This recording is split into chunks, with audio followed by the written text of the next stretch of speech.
Na akwai ruwa. Ba ruwa wallahi. Amma kai da ganinka dan shedan ne. A'a, na wanga yan iskan shi ne.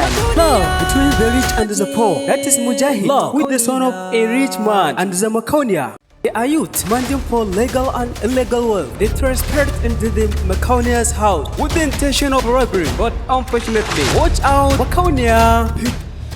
La bismillah ku yi arwallah. Kai ni fa da aka ganna ko sallar su ba bayan bala. Wallahi ku ji tsoron Allah ba shi. Ina kai ina auren wannan yarinya ita talaka.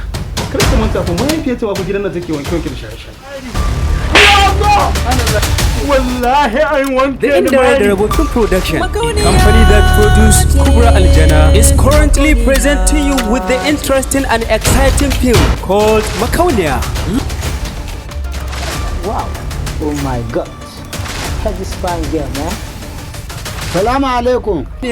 Fitness, happiness, kindness, sorrow, love, poverty, and terrorism. Story and screenplay by the smartest and the champion actor Hussein Asnani. Executive producer, the smart Blaminu Bishehu Kaura. Producing by the courageous and the higher intelligent producer, Engineer Aliu Musa. Assistant director by the well-known singer, also an actor, Anas A. Yesu. And directed by the capable director, Bashir Ibrahim Bashan Waka.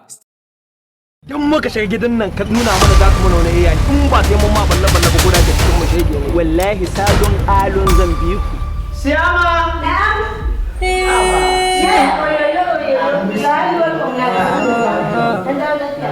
Assalamu alaikum. To na ji labarin baban ku baya nan dama magana kudin haya gaci ka ƙara dawowa da ni. Allah a taimaka mata da kasar waje ne a hitar da ita dan diba mata idanun nan nata. Kasar waje? Lafiya ka kuwa?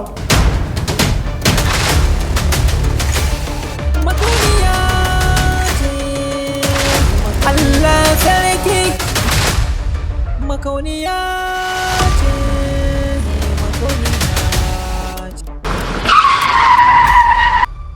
The indireba film production, a company that produces Kubra Aljana, is currently presenting you with the interesting and exciting film called Makauniya.